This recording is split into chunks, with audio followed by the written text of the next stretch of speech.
आखिर कब घूमेंगे बसों के पहिए? झारखंड के 50,000 परिवारों का कैसे होगा भरण पोषण?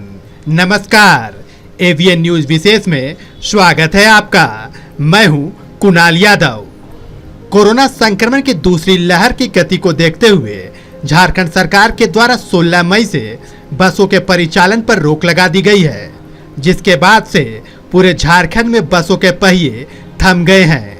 बसों के पहिए थमने से पूरे झारखंड में बसों पर आश्रित 50,000 परिवारों के पास अब भरण पोषण की समस्या उत्पन्न हो गई है। इस संबंध में झारखंड मोटर बस स्टाफ यूनियन के सदस्यों ने बताया कि पिछले साल भी 6 महीने तक बसों का परिचालन बंद था। उसके बाद 3-4 महीनों तक बसों का परिचालन हुआ, लेकिन उस दरमियान भी कोरोना के कारण सवारियां बसों में काफी कम हो रही थी। हफ्ते में 2 या 3 दिन ही बसों का परिचालन संभव हो पा रहा था और इस वर्ष भी विगत 16 मई से बसों के परिचालन पर रोक लगा दी गई है, जिससे उनकी माली हालत पूरी तरह से चरमरा गई है। अब वे दाने दाने को मोहताज हो गए हैं। पिछले साल भी लॉकडाउन लगने के कारण हम लोग जितना बस प्राइवेट बस में काम करने वाले कर्मचारी हैं, हम लोग दैनिक मजदूर हैं। जब हम लोग डेली काम करते हैं तो हम लोग को उसी के हिसाब से परिश्रम करने के हिसाब से हम लोग को पैसा मिलता है, उससे हम लोग अपना घर चलाते हैं, बाल बच्चा का भरण पोषण करते हैं। लेकिन पिछले मरतबा 6-7 महीना लॉकडाउन लगने के कारण हम लोग तो ऐसे ही आर्थिक स्थिति हम लोग का बहुत कमज़ोर हो गया था और हम लोग रोड पर चले आए थे। उसके बाद भी बस को जब खोला गया तो 3-4 महीना में हम लोग का कोरोना कारण जो है सवारी पैसेंजर बहुत कम निकल रहा था, तो गाड़ी हम लोग का सप्ताह में 2-3 दिन हमेशा जो है ब्रेक डाउन रहने के कारण हम लोग कुछ ज़्यादा पैसा कमा नहीं पाए। और उसके बाद 2-3 महीना ही गाड़ी चला कि फिर जो गाड़ी बंद हुआ है लॉकडाउन के कारण 16/5/2021 से तो आज तक जो है गाड़ी बंद है। और इसके बीच में हम लोग का ये स्थिति हो गया है कि दाने दाने बगैर के मोहताज हो गए हैं। जितना भी बस में काम करने वाले ड्राइवर, खलासी, कंडक्टर, एजेंट, हॉकर, बुकर हैं, तो आज उनके सामने भुखमरी की नौबत आ गई है। वहीं इस संबंध में झारखंड प्रदेश बस ओनर एसोसिएशन के जनरल सेक्रेटरी प्रदीप कुमार ने कहा कि पिछले साल भी 6 महीनों तक बसों का परिचालन बंद था। उस दरमियान 3 महीने का टैक्स सरकार के द्वारा माफ किया गया, लेकिन टैक्स माफी की अवधि का फाइन अभी तक माफ नहीं किया गया है।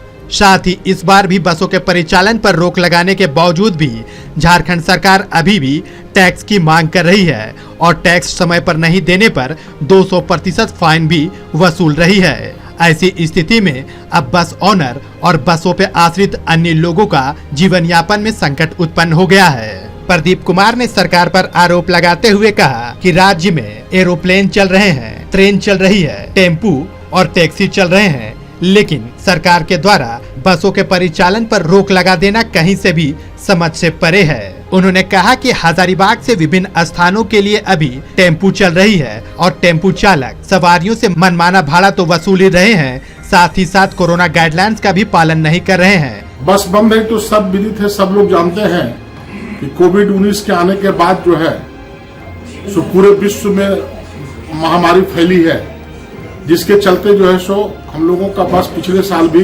लगभग 5 से 6 महीना बंद रही।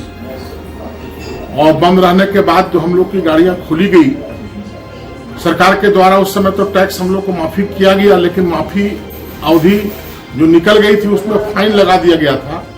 वो फाइन अभी तक माफ नहीं किया गया है, जिसकी मांग हम लोग अभी तक अपने एसोसिएशन से कर रहे हैं। दूसरी बात, इस बार जो बंदी हुई है 16 मई से बंद हुई है, अभी 1.5 महीना होने को है, तो अभी तो सबसे बड़ी माने ये है कि हमारी बसों को तो इन्होंने बंद कर दिया। हवाई जहाज चल रही है, ट्रेन चल रही है, साथ साथ ये लोग टेम्पू को चला रहे हैं। टेम्पू के साथ टैक्सी के हैं, टैक्सी तो यहाँ कोई काला पीला वाला नहीं है, परंतु प्राइवेट कार, बेलोरो और 460 टाइप की गाड़ियां जो है वो पैसेंजर ढोने का काम कर रही है। यहाँ तक कि टेम्पू में ऊपर नीचे बैठ करके पैसेंजर जा रहे हैं। जैसे हजारीबाग से रांची 400-500 रुपया, गिरिडीह 500 रुपया, धनबाद 500 रुपया, तिलैया 300 रुपया, इस तरह से लेकर टेम्पू बैठा के ले जा रहा है। और जो कोई भी सोशल डिस्टेंस का पालन भी नहीं कर रहा है, ऊपर नीचे सवारी बैठा हुआ है। बहुत सा पेपर में रोज आ रहा है, लोग देख रहे हैं।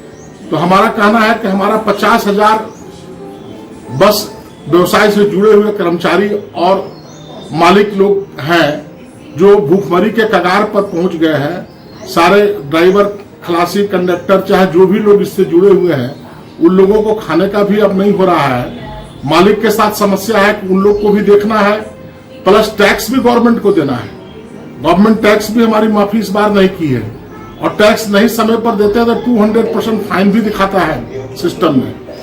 तो इसलिए सरकार से हम लोग अनुरोध करते हैं कि अविलंब बस को भी चालू कर दिया जाए। आपको बता दें कि पिछले साल भी 6 महीने तक बसों के परिचालन पर रोक लगा हुआ था और इस वर्ष भी विगत 16 मई से बसों के परिचालन पर रोक लगा दी गई है, जिससे अब इस रोजगार से जुड़े लोगों के यहाँ 2 वक्त की रोटी भी नसीब नहीं हो पा रहा है। सरकार अभी बसें चलाना नहीं चाहती है। 1 जुलाई तक स्वास्थ्य सुरक्षा सप्ताह को बढ़ा दिया गया है। इससे बस संचालकों के साथ साथ बसों पे आश्रित सभी लोगों में रोष उत्पन्न हो गया है। बस ऑनर तो यहाँ तक कह रहे हैं कि सरकार बस संचालकों के हित में ठोस निर्णय ले ताकि इससे जुड़े लोगों को रोजगार मुहैया हो सके। सरकार बसों का परिचालन शुरू करे, अन्यथा बसों की चाबी अपने पास ले लें। इस व्यवसाय से जुड़े लोगों की आर्थिक स्थिति खराब हो गई है। कई लोग भूखमरी के कगार पर आ गए हैं। बस मालिकों के बैंक का कर्जा बढ़ता जा रहा है, टैक्स नहीं दे पा रहे हैं, इंश्योरेंस फेल हो गया है, चालक उपचालक को पैसे देने की स्थिति में अब वे नहीं है। अब बसों की नीलामी की स्थिति बन रही है।